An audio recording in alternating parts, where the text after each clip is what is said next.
My mom installed spyware on my phone. She regretted it when I gave her nothing to worry about. After my mom caught my dad texting underage girls on Telegram, she bought me a brand new iPhone. A day later, I noticed its screen kept lighting up randomly. Turns out she'd downloaded a spy app that let her see everything. Texts, camera roll, location, when I turned my screen on. That same day, she cornered me in the kitchen, holding her own phone like a weapon. "Why did you tell Jess you were sad? You have nothing to be depressed about." She actually read my text out loud, word for word, in this mocking voice. Said I was seeking attention just like Dad. I smiled, this really calm smile that made her take a few steps back. "You know what? You're right. I have nothing to hide." The next morning, I started texting her everything. And I mean everything. Walking to kitchen, opening the fridge, choosing milk, pouring milk. My phone became a minute-by-minute diary. Breathing, blinking, thinking about breakfast. At first, she loved it. Started bragging to her divorced friends during wine nights. Unlike my ex, I know exactly what's happening. No secrets in this house. But by day 3, her phone was buzzing nonstop. Hundreds of notifications from yours truly. And after just a week, she was already losing it. "Stop texting so much!" she screamed over dinner. I pretended to look confused. "But you said no secrets?" "I'm following your rules perfectly." She couldn't complain, because I was doing exactly what she'd asked for. I had no idea how much it would backfire. Because the more I played with her, the more addicted she became to my micro-updates. If I forgot to text for 30 minutes and I wasn't in class, she'd call the school asking a teacher to check up on me. One night, she actually called the cops because my location showed me sitting still for too long at a park bench without texting her about what type of tree I was sitting beside. I thought she was trying to teach me a lesson. But when I got home that night, she grabbed my shoulders with a manic look in her eye, repeating something about how silence means secrets, and Daddy went quiet when he was texting her. For 2 weeks, things got worse. She wasn't eating, wasn't sleeping, just watching her screen. She started sleeping outside my door. I'd hear her breathing, waiting for me to make a sound. Then one day, I came home and every door in our house was gone. I walked through the house in a daze, my heart pounding harder with each missing frame. Security cameras were strategically placed in every corner, their red lights blinking like eyes. She had even placed 2 above my bed, angled directly at my pillow. When I finally found her, she was sitting silently in the living room, watching the security camera footage. When she looked up at me, her eyes were bright with this terrifying joy. "Now we can be close," she said, spreading her arms wide. "No barriers, no secrets, just like before Daddy destroyed us." Well, if she wanted a show, I'd give her one. I decided to pretend I was losing my mind, give her the most disturbing footage possible. I started talking to the cameras like they were my friends. "Good morning, camera 3. Yes, I see you too, camera 4. I'd sit in corners rocking back and forth for hours, whispering nonsense. Sometimes I'd just stare directly into one camera without blinking until my eyes watered. I kept it up for weeks, getting more disturbing each day. Eating with my hands, sleeping on the floor, drawing invisible patterns on the walls. I don't know what I wanted her to do. I just knew it felt good to have some sort of control over the situation. Then one morning, I woke up and something felt wrong. My head was cold, and the entire room smelled like bleach mixed with something chemical and wrong. I touched it and felt skin where hair should be. I immediately ran to the bathroom mirror and nearly screamed. I was completely bald. Not a single hair left. That's when she walked in behind me, and I saw her reflection in the mirror. On her head was a wig. I touched it while adrenaline pumped through my body. "Mom, is this my hair?" She nodded enthusiastically and smiled. "Now you can't hide anything from me," she whispered, running her fingers through my hair, her wig. Even your thoughts were under that hair. Her eyes were empty. Not Mom's eyes anymore. Something else looking out through her face. She pulled out electric clippers, still humming, still warm. "Your eyebrows are next," she said softly. "Then we'll see what you're really thinking." And what she did next made me realize I'd never escape. I woke up on the bathroom floor where I passed out after she left, my hand automatically reaching for my head and finding only smooth skin where my hair used to be. The cold tile pressed against my cheek, and the chemical smell still hung in the air, making my stomach turn. The wig she made from my own hair sat on the counter like a trophy, the strands I grew for years now belonging to her. I pushed myself up and my arms shook from lying in the same position for hours. My phone buzzed with a text from her asking why I wasn't responding, and I realized I had maybe 30 seconds before she came to check on me. I grabbed my phone and typed out that I was in the bathroom, then splashed cold water on my face to wake up fully. Looking in the mirror felt wrong because the person staring back didn't look like me anymore, just a scared bald kid who needed to survive long enough to get away from her. I knew with absolute certainty that I couldn't keep living like this, that something had to change, or she would take everything from me piece by piece until there was nothing left. I forced myself to move through my morning routine while she watched from the doorway, her phone in her hand tracking every notification I sent. I turned on the faucet and texted her that I was washing my face, then actually washed my face while she nodded like I was doing something impressive. Brushing my teeth took 3 separate texts, because she wanted to know which toothpaste I chose and how long I brushed each section. My clothes options were limited because she had hidden most of my hoodies and anything with pockets deep enough to hide things in, so I texted her about choosing between a blue shirt and a gray one. She responded immediately telling me to wear the gray one because blue made me look sneaky, whatever that meant. I pulled on jeans and socks while typing out each action, my fingers moving automatically now after weeks of this routine. She smiled at me from the doorway like we were sharing a nice mother-daughter moment instead of her watching my every move through cameras and texts. I grabbed my backpack and she followed me downstairs, her eyes never leaving me as I poured cereal and texted her about the milk being cold. At the school, I kept my head down and started testing the limits of her surveillance by briefly switching my phone to airplane mode during passing period. My hands sweated as I watched the little airplane icon appear at the top of my screen, knowing she could see my location freeze on her end. I walked from English to history and counted the seconds, wondering how long it would take her to notice. 30 seconds passed, then 60, and I started to think maybe the system had a delay that I could use. But then my phone buzzed back online and her frantic texts came flooding in one after another, asking where I was and why I went dark and if I was hiding something from her. I counted them as they appeared. 8 texts in the span of maybe 10 seconds, and I noted that her response time was under 90 seconds from the moment I went offline. That information felt important somehow. Like knowing exactly how tight the leash was would help me figure out how to slip it. I texted back that my phone glitched and she responded with a long message about how I better not be lying to her like Dad lied. During lunch, I locked myself in a bathroom stall and used my phone's front camera to take photos of my shaved head from multiple angles, making sure the timestamps were visible in the corner. My hands shook as I held the phone up and captured the uneven patches where she had pressed too hard with the clippers, the small cuts that were still healing, the complete absence of hair that made me look sick. I took 12 photos total, switching between front and back views, making sure the bathroom tiles were visible in the background, so it was clear where I was. Each photo felt like evidence, like proof that this wasn't normal, and that I wasn't crazy for thinking something was seriously wrong. I forced my hands steady for the last few shots because I knew this might be the only proof I would get if she decided to tell people I did this to myself. The timestamp read 12:47 p.m. on November 19th, and I made myself memorize that number in case the photos got deleted somehow. Then I texted Mom that I was using the bathroom, and she responded asking why it was taking so long. So I flushed the toilet and washed my hands while my phone sat on the sink counter recording everything. I created a new text thread with Jess using innocent-looking messages about homework, typing out a question about what chapters we were supposed to read for history. She responded right away asking if I was okay, and I knew I had to be careful because Mom was definitely reading every word. So I typed back something about needing help with math too, and then added that I might need the math notes later if things got confusing. We went back and forth about assignments for a few minutes, and then I sent her a message saying I really hoped I wouldn't need those math notes, but it was good to know she had them. She responded with a heart emoji, and I felt slightly less alone for the first time in days, knowing that someone outside this nightmare understood what I was really saying. The code was simple. I need the math notes meant I was in immediate danger, and she would know to call someone or do something to help. I saved the thread and made sure it looked totally normal in case Mom went through my entire phone later. After school, I approached my English teacher, Miss Larkin, to ask about makeup work, hoping she would notice my shaved head and ask questions. She was erasing the board when I walked up, and when she turned around, her eyes went straight to my head, and her expression changed. She asked what happened, and I opened my mouth to tell her everything, but then I remembered that Mom had probably already called the school with her version of events. I froze up completely, my brain going blank as I tried to figure out what to say that wouldn't make things worse. Miss Larkin looked concerned and touched my shoulder gently, asking again if I was okay and if someone had hurt me. But I just shook my head and mumbled something about the makeup work for the days I missed, and she handed me a packet with a sad look on her face. I knew she wanted to help but didn't know how, and I wanted to scream the truth, but my throat felt closed up. As I walked away, I heard her pick up her desk phone, and I wondered if she was calling someone, maybe the counselor or the office. But then Mom appeared at the end of the hallway walking toward me, and I knew any chance to talk was gone.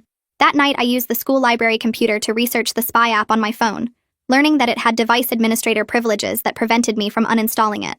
The search results showed me exactly how invasive the app was, tracking not just my texts and location, but also my keystrokes, my photos, even when I turned my screen on and off. I read through forum posts from other people trying to remove similar apps, and every single one said the same thing: you can't delete it without factory resetting the phone, and even then the person monitoring you would know immediately. I took screenshots of the permissions page showing all the access the app had, then emailed them to myself using a new account I created with a password Mom would never guess. The library was almost empty and the librarian wasn't paying attention, so I spent 20 minutes documenting everything I found about the app and how it worked. I learned that it uploaded data every 15 minutes to a cloud server, which meant Mom was probably reviewing everything I did in batches, rather than watching live constantly. That small detail felt important, like maybe there were gaps I could use if I timed things right. Sleep became almost impossible because Mom had started sleeping in the hallway right outside my doorless room, and I could hear her breathing and shifting position all night. Every time I started to drift off, her weight would creak on the floorboards, or she would cough and I would snap awake again, my heart pounding. I learned to lie perfectly still and breathe evenly, even when I was wide awake, performing sleep like it was a survival skill that would keep her from coming in to check on me. My eyes stayed open in the dark, staring at the ceiling while I counted my breaths, making them slow and steady so she would think I was actually asleep. Sometimes she would whisper things I couldn't quite hear, or I would see her shadow move across the wall as she repositioned herself. The cameras above my bed recorded everything with their blinking red lights, and I wondered if she was watching the footage live on her phone while sitting right outside my room.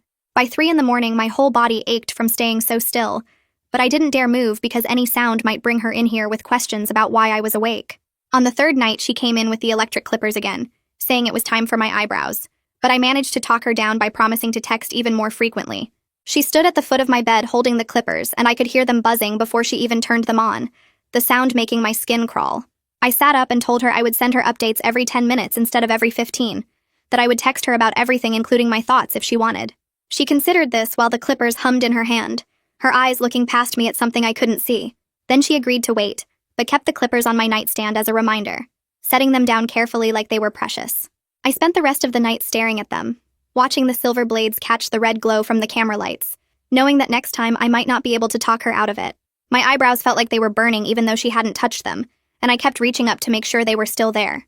I discovered my phone's Shortcuts app could send automated texts at scheduled intervals, so I programmed it to send her updates every 15 minutes during my morning classes. The app let me create custom messages that would trigger automatically based on time, which meant I could set up a whole morning's worth of texts before school even started.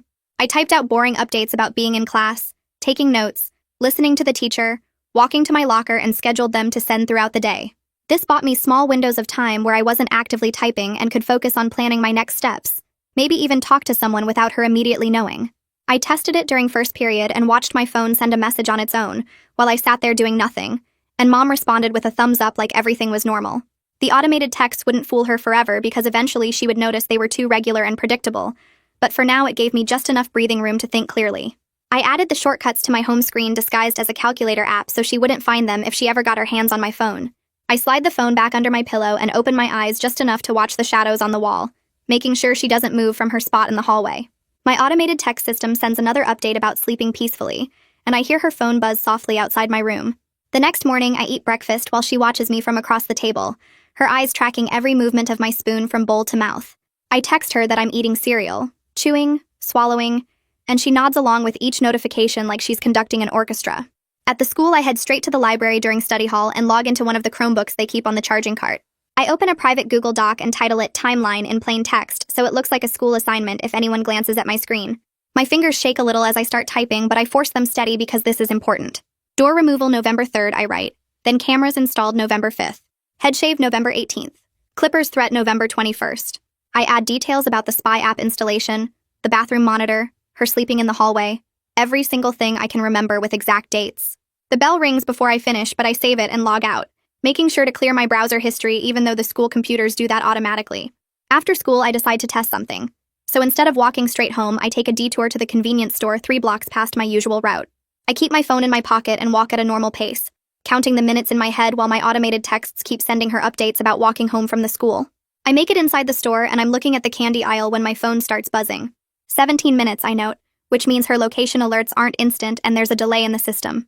She's calling now, her name flashing on my screen, and I answer on the 3rd ring. I tell her I stopped to buy gum, and she demands to know why I didn't text her about it first, her voice getting higher and tighter with each word. I apologize and promise to text before making any stops. Then I buy the gum I don't even want, and head home while she stays on the phone with me the entire walk. The next day, Jess catches me by the bike racks after school, and I can tell from her face that she has something for me. She pretends to adjust her backpack and slips something into my hand, and when I look down, I see it's a phone, old and scratched but still working. No service but the camera works, she whispers, and I close my fist around it and nod. We don't hug or talk long because I know Mom is probably watching my location dot right now, but Jess squeezes my hand once and says the word lighthouse, and I squeeze back. I hide the phone in my jacket pocket and text Mom that I'm talking to Jess about homework. Then I say goodbye and head to the parking lot where she's waiting in the car. Walking through the halls the next morning feels like everyone is staring at my bald head, and I pull my hood up even though it's against dress code. I hear someone whisper behind me that I must be in chemo, and another voice says something about cancer, and I want to turn around and scream the truth at them. Instead, I just keep walking and banking all this rage for when I can actually use it, storing it up like fuel. During fourth period, the intercom crackles and asks me to come to the front office, and my stomach drops because Mom shouldn't be here yet. But when I get there, she's standing at the counter talking to the secretary, smiling and laughing like we're a normal family. She tells them she wants to observe my last period class because she's so involved in my education, and the secretary actually thinks this is sweet and writes her a visitor pass. I have to sit through 45 minutes of history class while Mom watches me from the back row, her eyes never leaving me even when I'm just taking notes. After class, Miss Larkin catches me at the door and asks quietly if I'm okay, and I can see she wants to help but doesn't know how. I lean in close and whisper that I didn't do this to myself, gesturing at my head, and her face changes. Then Mom appears in the doorway asking if everything is all right, and Mr. Larkin just nods and tells me to have a good day. The next morning, Jess finds me before first period and hands me a library book about photography, and when I open it later in the bathroom, there's her old phone tucked inside the pages. I hide it in my locker behind my winter coat where Mom will never think to look, and having a device she doesn't know about makes me feel like I found a weapon. All through chemistry, I'm planning how to use it without getting caught, thinking about angles and timing and where I can hide the footage. During lunch, I skip eating and go to the library computer instead, searching for information about protective orders and CPS reporting. I learn that teachers are mandated reporters, which means Miss A. Larkin has to report suspected abuse. But I also learn that the system moves slowly, and investigations can take weeks. I print everything out and fold the papers small enough to hide in my chemistry textbook, memorizing the important parts about what counts as evidence. That evening, Mom announces a new rule while I'm doing homework at the kitchen table. 8 minutes for showers starting now, she says, and you have to leave the door open so I can make sure you're safe. I feel my last piece of privacy crumbling away, but I just nod and say, okay, Mom. Later, she goes through my bathroom stuff, actually counting my tampons and checking how much soap is left in the bottle, writing it all down in a little notebook. Late that night, I wait until I hear her breathing go slow and steady in the hallway. Then I carefully reach under my pillowcase and pull out Jess's phone. I turn it on with the volume all the way down and the brightness as low as it will go. Then I angle it toward the doorway where Mom is sleeping on the floor. I press record and whisper to the camera about how she's been outside my room for 6 hours, how she monitors my bathroom time, how she counts my tampons. The red recording light glows softly in the dark, and somehow documenting everything makes me feel slightly less powerless, like I'm building something that might save me. Around 9 that night, my phone buzzes with Dad's contact photo lighting up the screen, and I stare at it for 3 rings before letting it go to voicemail. Talking to him would just give Mom more ammunition, and I need to stay focused on my own survival plan right now. Mom appears in the bathroom doorway 30 seconds later holding her phone, and I know she got the notification about the missed call through the Spy app. She hits play on the voicemail without asking, and Dad's voice fills the small space asking if I'm okay, and saying he's worried about me. Mom's face goes rigid and she plays it again, then a third time, her breathing getting faster with each replay. She starts pacing the hallway outside the bathroom, ranting about how he destroyed our family, and has no right to check on me after what he did. Her voice gets louder and higher as she lists every way he betrayed us, and I just stand there dripping water on the floor, while she works herself into a frenzy. The rant goes on for over an hour, circling back to the same points about secrets and lies, and how she's the only one who really cares about keeping me safe. I text her that I'm going to bed and she finally stops talking, but I can hear her pacing in the hallway muttering to herself. Around midnight, I'm lying in bed staring at the camera lights when I hear her footsteps coming toward my doorway. She's holding the electric clippers and there's this manic determination in her eyes that makes my stomach drop. She tells me it's time for my eyebrows to go, and I actually say no out loud, my voice coming out stronger than I expected. She moves toward me anyway, and I scramble backward on the bed, telling her to stop. When she reaches for my face, I shove her away harder than I mean to, and she stumbles backward into the doorframe. Her expression shifts from determined to shocked, and then something dangerous that I've never seen before. She starts yelling about how I'm violent and out of control, just like my father, and I yell back that she's the one who's lost it. Our screaming match echoes through the doorless house, and I'm dimly aware that neighbors might hear, but I'm too angry and scared to care anymore. She's advancing on me again with the clippers when there's a sharp knock on the front door that makes us both freeze. The knock comes again, louder and more official, and Mom's face goes pale. She drops the clippers on my bed and smooths her hair before walking to the front door. I follow her and see 2 police officers standing on our porch through the window. Mom takes a deep breath and opens the door with this completely different expression, concerned and slightly embarrassed. The older officer asks if everything is all right because they received a noise complaint from a neighbor. Mom transforms right in front of them into this worried parent dealing with a troubled teen. She explains that I've been acting out ever since my father's legal troubles started, and gestures for me to come closer. When I step into view, both officers' eyes go to my shaved head, and I see pity replace their initial concern. Mom tells them I did this to myself, and that she's been trying to get me help, but I keep refusing. She's so convincing that I almost believe her myself, and I realize how impossible it would be to explain the truth right now. The younger officer, A woman with kind eyes asks me directly if I'm okay, and I want to scream no, but I just nod. She pulls out her card and writes something on the back before handing it to me, telling me I can call anytime. I read the name printed on the front, Officer Melissa Larkin. I memorize it and tuck the card into my pocket, thinking I might need it later. The officers tell Mom they have to file a report about the noise complaint, and she nods understandingly, playing the exhausted single mother perfectly. After they leave, she turns to me with this triumphant look and says that now there's a record of my behavior problems. I go back to my room and retrieve the hidden phone to record a whispered account of what just happened, including Officer Larkin's name. The next morning, I drag myself to the school running on maybe 2 hours of sleep, and halfway through second period, the intercom crackles asking me to report to the counseling office. I've never been called there before, and my stomach twists as I gather my stuff. The counselor's office is tucked in a quiet corner near the library, and when I knock, a woman opens the door introducing herself as Paisley Henderson. She has short dark hair and wire-rimmed glasses, and something about her careful, gentle way of speaking immediately tells me someone filed a report. She asks me to sit down and offers me water before settling into her chair across from me. Her questions are specific and careful, asking about my appearance change and my home environment without directly accusing anyone. I can tell she's been trained in this, using language that won't make me defensive or shut down. She asks if I feel safe at home, and I hesitate too long before answering yes. That hesitation tells her everything, and I see her make a small note on her pad. We talk for 20 minutes, and I give her just enough truth to keep her concerned, but not enough to trigger immediate action because I'm not ready yet. When she walks me back to class, she squeezes my shoulder and tells me her door is always open. By lunch, Mom has somehow found out about the counselor meeting, and my phone explodes with texts demanding to know what I said. Before I can figure out how to respond, the school secretary's voice comes over the intercom asking Paisley to check her voicemail. I'm in the cafeteria when I see Paisley walking past, and our eyes meet for just a second. Later that afternoon, I get called back to her office, and her expression has changed from concerned to frustrated. She tells me she got a voicemail from my mother explaining that I've been cutting myself and lying for attention just like my father. I watch Paisley's face as she chooses her words carefully, telling me that she has to take all reports seriously, but that she's also trained to recognize when something doesn't add up. She tells me that CPS will be doing a home visit within the next few days, and that I should be honest with them about what's happening. She looks apologetic as she explains that the system has procedures and protocols that move slowly, that her hands are tied by mandatory reporting requirements and investigation timelines. I thank her and leave feeling both hopeful that someone is paying attention, and terrified that it won't be fast enough. That evening, Mom is in full preparation mode for the CPS visit, taking down some of the more obvious cameras and hiding the baby monitor. She rehearses her story about my mental health crisis out loud, pacing the living room and adjusting details. Then she makes me practice with her, coaching me on exactly what to say about how concerned she is and how she's trying to get me help.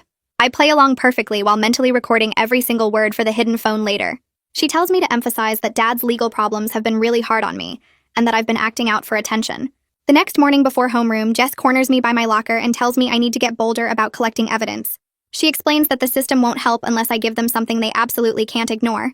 She shows me how to upload videos from the hidden phone to a cloud account she set up using a fake email address that Mom can't trace. She also loans me a portable charger that I can hide in my backpack so the phone doesn't die at crucial moments. During study hall, I pull out a piece of notebook paper and write out a detailed note with timestamps of every camera location, the exact date she removed the doors, and a description of the shaving incident. I include the bathroom baby monitor and her sleeping in the hallway, and the eyebrow threat from last night. I seal it in an envelope, and between classes, I slip it to Paisley with a whispered request that she not open it until after the CPS visit. She looks at the envelope for a long moment, then nods once and tucks it into her jacket pocket without asking questions. That night, Mom installs a baby monitor in the bathroom, angling it toward the shower stall. I stare at it and realize there is literally no space left in this house where I'm not being watched. Every corner has eyes now. I wait until the shower is running to create cover noise, then pull out the hidden phone and whisper into it about the new camera, describing its exact location and angle.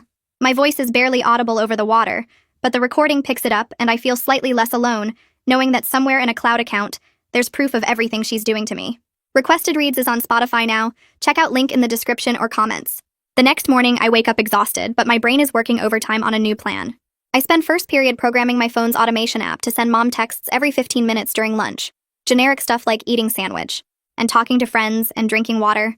By the time lunch rolls around, I've got 20 minutes of automated coverage that will make her think I'm in the cafeteria when I'm actually somewhere else. I walk straight to the counseling office and knock on Paisley's door.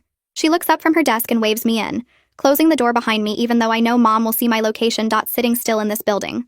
I pull out my phone and start showing her everything. The spy app permission screen, the screenshots of Mom's monitoring dashboard, the photos of my shaved head with timestamps. Paisley leans forward and takes notes on a yellow legal pad, her pen moving fast across the paper. Her expression shifts from concern to something harder, like she's finally seeing past whatever story mom fed the school. She asks me specific questions about when the app was installed and whether I can uninstall it myself, and I explain about the device administrator privileges that lock me out of removing it. She writes down the app name and circles it twice.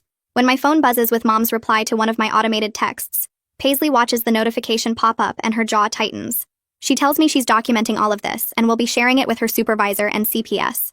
I feel something like hope mixed with terror because I know mom will lose it when she finds out I talked to someone. After school, I'm walking toward the bus when mom's car pulls up at the curb. She leans over and opens the passenger door, telling me to get in because we have an appointment. I climb in and ask where we're going, but she just stares straight ahead and drives. 20 minutes later, we're at a medical office I've never seen before. Some family practice in a strip mall 2 towns over. The waiting room is empty and the receptionist looks surprised to see us. Like maybe this was a last-minute booking. Mom checks us in and we sit in uncomfortable chairs under fluorescent lights that buzz. When they call my name, Mom follows me back to the exam room and starts talking to the doctor before he even finishes introducing himself. She tells him I've been cutting myself and acting out for attention, that I shaved my own head and have been lying about everything. The doctor looks uncomfortable and glances at me, then back at Mom. He asks her to wait outside while he does the exam, but she refuses, saying she needs to be present to make sure I tell the truth. He doesn't push back, and I realize he's probably used to dealing with controlling parents. He does a basic physical exam, checking my arms and legs for cuts or scars, looking at my scalp under the bright light. I stay quiet the entire time because I don't know if speaking up will make things worse, if he'll believe me or if he's already decided Mom's version is correct. The doctor sits down on his rolling stool and types notes into his computer. He tells Mom he doesn't see any evidence of self-harm, no cuts or scars or signs of deliberate injury. Mom starts to argue, but he holds up a hand and says he's noting family stress in my file as a contributing factor to my current state. It's not the vindication I wanted, not him calling Mom out or asking hard questions about the shaved head, but it's not the disaster I feared either, not him giving her an official diagnosis she can use as ammunition.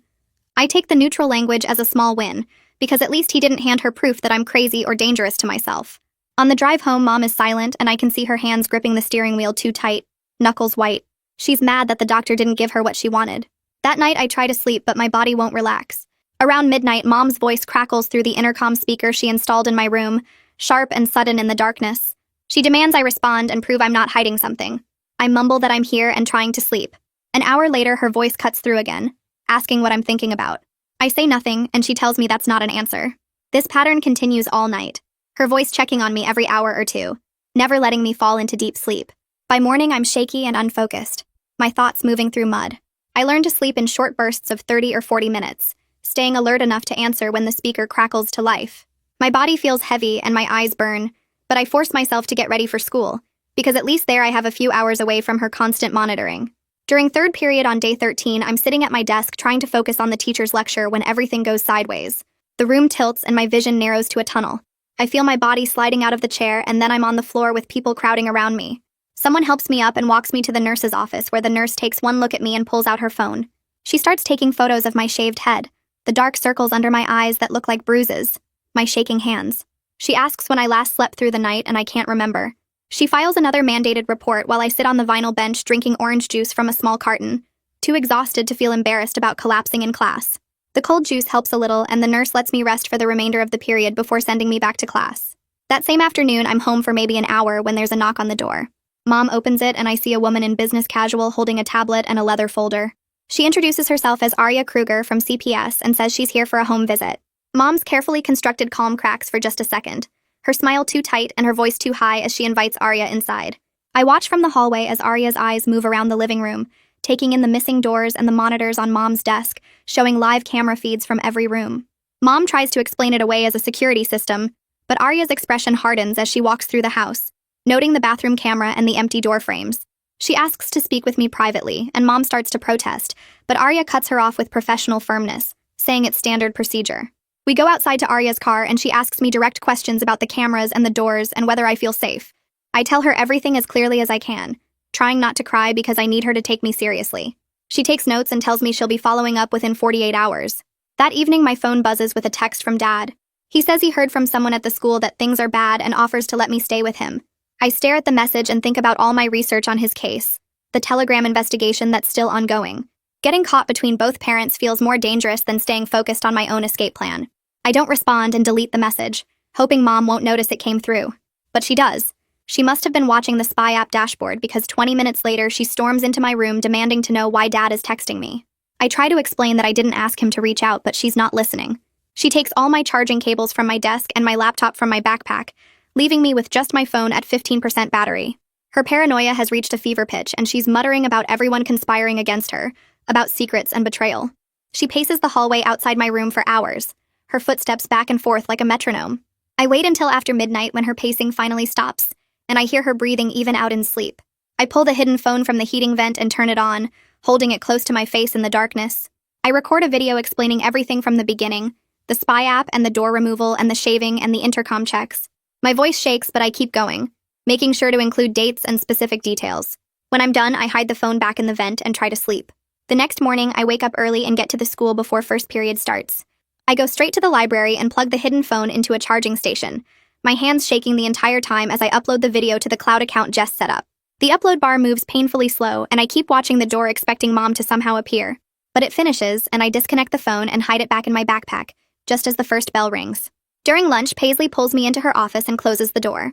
She tells me she's been coordinating with her supervisor Sharon and they've worked out a safety plan. If I use the word lighthouse to any staff member, they'll immediately call for help and keep Mom away from me until authorities arrive. She explains that they're building a file with all the reports and documentation, and that CPS is being pushed to take faster action. She looks me in the eye and says they won't let this continue much longer. I nod and memorize the code word, feeling like I finally have a weapon I can use if things get worse. I walk back to class feeling like I'm carrying something dangerous and useful at the same time.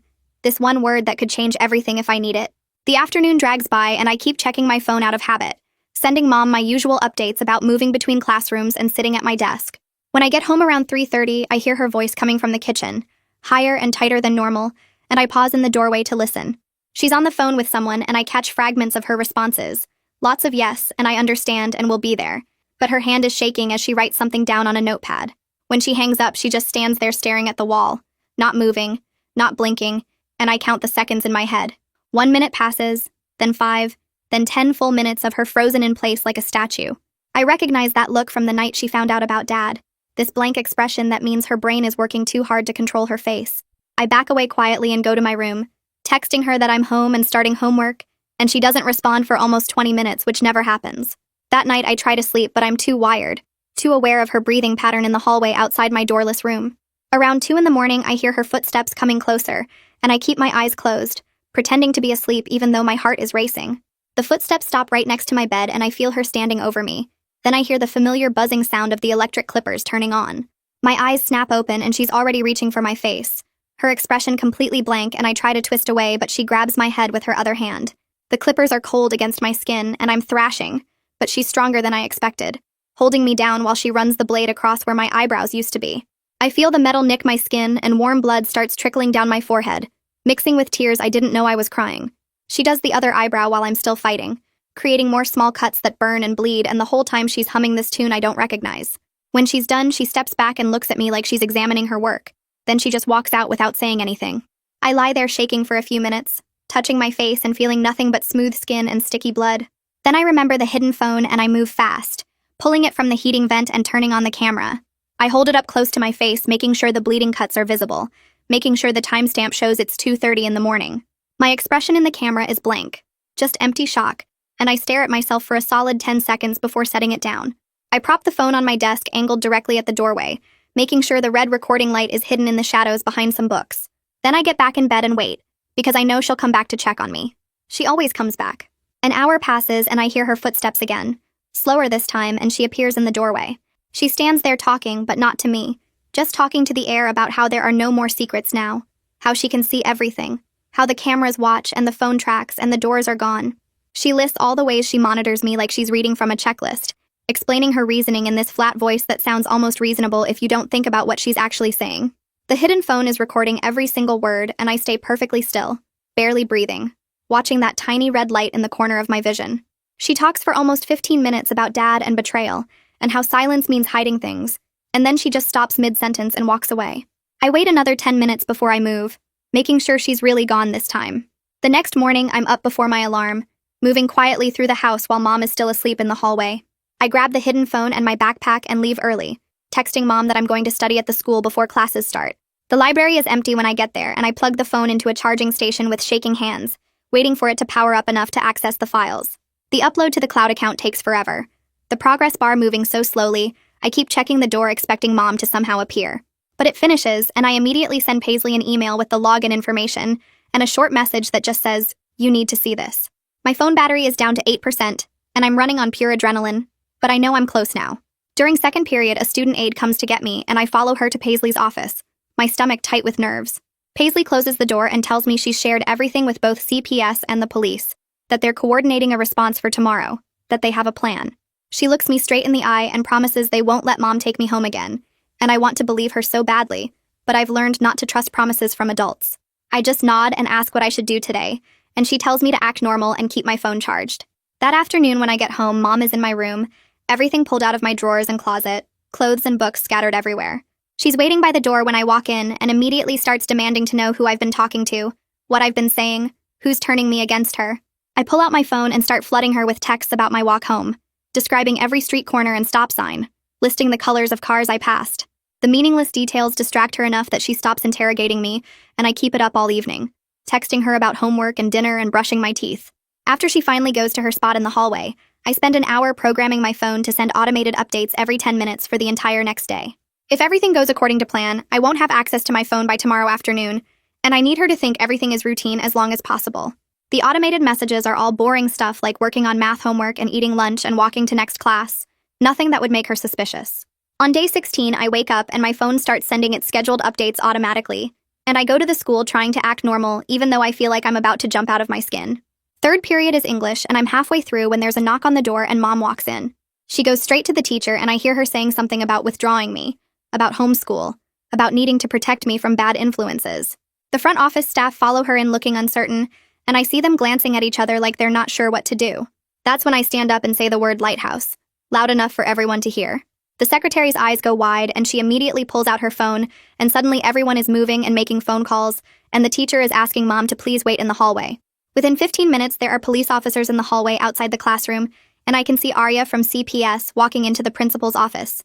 Mom is being led down there too, and her voice is getting louder, more desperate, trying to explain that she's just being a good parent. Through the small window in the classroom door, I watch them show her printouts, pointing at images that I know are from the camera footage and my hidden recordings. She tries to explain it away as protective parenting, but her voice is getting wild now, almost screaming about how she needs to know everything because of what Dad did. The school nurse appears next to me and puts a hand on my shoulder, guiding me out of the classroom, and I watch from behind her as my mother completely falls apart in front of everyone. Detective Holden Swift steps forward, and his voice is calm but firm when he tells Mom she needs to come with him for a psychiatric evaluation. She starts screaming immediately about how I'm lying and manipulative just like my father, her voice getting higher and wilder as two officers move to escort her toward the exit. Arya appears next to me and puts a hand on my shoulder, telling me I'm going to a safe place for assessment, and I feel nothing but this strange, hollow relief as I watch Mom disappear into a police car through the front windows. The whole thing happens fast, maybe 10 minutes from the moment I said lighthouse to watching the police car pull away, and my legs feel shaky, but I'm still standing. Arya guides me to her car and we drive to an assessment center across town, neither of us talking much during the 20-minute ride. Inside the building, a nurse with kind eyes examines my shaved head and missing eyebrows, taking photographs from multiple angles and writing detailed notes about every cut and scrape. She measures the healing wounds with a small ruler and asks me to rate my pain level, documenting everything on official forms that she keeps adding pages to. After the physical exam, I spend 2 hours in a small room with a forensic interviewer named Christopher Osborne, who records everything on a camera mounted in the corner. I tell him the whole story in chronological order, starting with the spy app and ending with this morning, and my voice stays steady even when I describe the worst parts like waking up bald or the clippers at my throat. Christopher doesn't interrupt much, just asks clarifying questions about dates and times, and he never looks shocked or disgusted, which somehow makes it easier to keep talking. When we finish, Detective Swift comes in and explains that they've seized Mom's laptop and my phone with the spy app, and the digital forensics team will need several weeks to build a complete case. He's gentle but honest about how long legal processes take, telling me not to expect quick results, and I appreciate that he's not making promises about quick justice or easy solutions. He gives me a card with his direct number and tells me to call if I remember anything else, or if I need anything. Arya drives me to a foster home that evening where Trinity Yamamoto meets us at the door, a woman in her 40s with short gray hair and a calm presence. Trinity shows me around her small house, pointing out the kitchen and bathroom and then my room, a spare bedroom with an actual door that locks from the inside. She tells me I can stay enrolled at my same school, and that she'll drive me there tomorrow if I want to go, and I just nod because I'm too exhausted to process that I might actually be safe now. The room has a twin bed with a blue comforter and a desk by the window. More space than I've had to myself in weeks. I sit on the edge of the bed after Trinity leaves and just stare at the door with its working lock, testing it 3 times to make sure it actually latches. That night, I sleep for 11 hours straight. The first real sleep I've had since Mom started her surveillance spiral. The next morning, Trinity drives me to Target, and I buy 2 beanies to cover my head, one black and one gray, and she doesn't ask questions about why I need them. When we get back to her house, I take my first shower there and stand under the water for 20 minutes just because I can. There are no cameras, no timers, no one listening outside the door, and the bathroom has a lock that actually works. I cry for the first time since this whole thing started, letting the water wash away weeks of fear and exhaustion, and Trinity doesn't comment on my red eyes when I finally come out. On day 18, Arya calls to tell me that Dad is not approved as a placement because of the ongoing investigation into his messages with minors. She says I can have supervised phone calls with him if I want, but I decline immediately, telling her I need to focus on my own recovery without getting pulled into his mess. Arya sounds relieved when I say this, like she was hoping I'd make that choice, and she promises to keep me updated on the case against Mom. Day 19 brings a family team meeting at the CPS office with Arya, Trinity, Paisley, and Sharon Henderson, all sitting around a conference table. They ask me what I need, and I tell them I just want to keep going to the school and not have to see Mom, and everyone nods and writes that down in their various notebooks. Sharon explains the court process and timeline, using words like temporary custody and permanency hearing that I don't fully understand, but I nod anyway. Paisley catches my eye across the table and gives me a small, encouraging smile. The first time I've seen her look anything other than worried. Back at the school, my teachers give me extensions on all my missing work, and don't ask questions about why I was absent for 3 days, or why I'm wearing a beanie in class. Miss Larkin quietly tells me she's proud of me for speaking up after English class, and I manage to smile at her even though I still feel numb most of the time. The other students stare less than I expected, or maybe I'm just too tired to notice their looks anymore. Detective Swift calls Trinity's house on day 20 with an update, asking to speak to me directly. He explains that the spy app logs, camera footage, and my recorded testimony all match up perfectly, creating what he calls a strong evidentiary foundation. He says the DA is building a case for unlawful surveillance and child endangerment, and hearing official legal terms applied to what happened makes it feel more real somehow. It's not just my word against Mom's anymore, but documented proof that she crossed lines that shouldn't be crossed.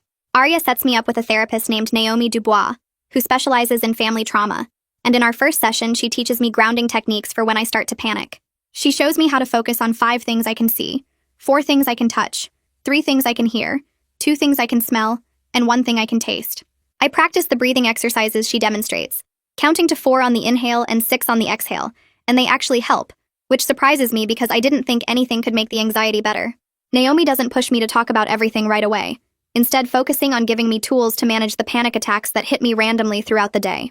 On day 22, the house phone rings while Trinity and I are making lunch, and she glances at the caller ID before looking at me with a question in her eyes. I nod because I know it's Mom, and avoiding her forever isn't realistic, and Trinity puts it on speaker while texting Arya that the call is happening. Mom's voice comes through shaky and high-pitched, asking if I'm there and saying she just wants to talk for a minute. Trinity tells her I'm listening, and Mom immediately starts crying, saying she misses me and the house is so empty without me, and she's been going to her appointments like they told her to. Then her voice shifts and gets harder, demanding to know why I told all those lies to the social workers and the police. She says I'm making her look crazy on purpose, that I'm trying to destroy her life just like Dad destroyed the family, and I can hear the edge of panic underneath the anger. Trinity catches my eye and I shake my head, so she tells Mom that I need to go now and we'll talk another time when she's calmer. Mom starts yelling that I can't just abandon her, but Trinity ends the call and the kitchen goes quiet except for the sound of my own breathing. 4 weeks after they removed me from the house, Arya calls to say there's a court hearing scheduled, and I need to come to the courthouse downtown. I sit in a waiting room with Trinity while lawyers in suits walk past carrying folders, and when they finally call my name, I follow Arya into a courtroom where Judge Damon Cross sits behind a big wooden desk. He reads from papers in front of him about the evidence collected and the psychiatric evaluation Mom underwent, and then he says he's issuing a temporary restraining order that requires Mom to stay 500 feet away from me and my school. He orders her into a psychiatric treatment program and says visitation will only be considered after she completes it and demonstrates stability, and I feel my shoulders drop and relax for the first time in months. The judge also says the court is ordering that I receive a new phone with a new number that Mom won't have access to, and when we get back to Trinity's house, she hands me a box with a brand new phone inside. I just stare at it sitting in my palm. This ordinary piece of technology that feels impossibly significant. No spy app installed, no location tracking, no one monitoring every text I send or every app I open, and I can barely remember what it felt like to have actual privacy. Trinity shows me how to set it up and transfer my contacts except for mom's number, and I spend 20 minutes just holding it and processing that my messages are actually private now. That weekend, Jess comes over under the foster care visiting rules that Arya explained, and we sit in my room with the door actually closed and just talk about normal things. She tells me about the drama happening with some kids at the school and asks if I've watched the new season of the show we used to talk about, and I'm so grateful she's not making a big deal about everything that happened. We talk about homework and which teachers are assigning too much reading, and for 2 hours I get to feel like a normal teenager, instead of someone whose life fell apart. After she leaves, I realize how much I needed that ordinary friendship after weeks of everything being dramatic and terrible and focused on trauma. On Monday at the school, Paisley finds me between classes and asks if I want to join a support group she runs for students who've been through hard situations. I tell her I'll think about it, but that afternoon I show up to the meeting room just to see what it's like, and there are 6 other kids sitting in a circle talking about their experiences. Hearing them describe their own situations makes me feel less alone, and less like I'm the only person who's dealt with something this messed up. And when the meeting ends, I tell Paisley I think I'll keep coming back. Detective Swift comes by Trinity's house during week 5 to give me an update on the case, and he sits at the kitchen table explaining that legal processes move really slowly. He says Mom will likely get something called a treatment diversion instead of jail time, which means she'll have to complete therapy and stay away from me, but probably won't go to prison. Yeah, I can tell he's watching my face to see if I'm disappointed, and he's honest that it's not the dramatic justice I might have imagined from TV shows. But he emphasizes that the restraining order and required treatment are real consequences that will actually keep me safe, and that's what matters most right now. Trinity tells me later that week that I can stay with her as long as I need to, that there's no pressure to figure out permanent placement right away. We spend Saturday afternoon painting my room a color I chose myself from the hardware store, this light blue that makes the space feel calm and open. We hang up posters I picked out and arrange my books on the shelf, and it's the first space I've been allowed to personalize in months, without someone monitoring and controlling every choice. Putting up decorations and arranging furniture feels like claiming ownership of my own life again, making decisions just because I want to without worrying about cameras or consequences. 6 weeks after everything fell apart, I lie in bed in my room with the door closed and locked from the inside, and I realize I haven't checked my phone compulsively in hours. My hair is growing back as short fuzzy stubble that I can feel when I run my hand over my head, and I don't flinch every time I get a notification anymore. I can sleep through the night without seeing red camera lights blinking in my dreams, or hearing Mom's breathing outside my door, and I haven't had a panic attack in almost a week. I'm not completely okay yet, and I know recovery is going to take a long time, but I'm safer than I've been in months, and that's enough for right now. Well, that's the big ending to a very medium story. If you're still watching, I both admire and fear your commitment. You might as well subscribe now because apparently you're in this with me. See you at the next mistake.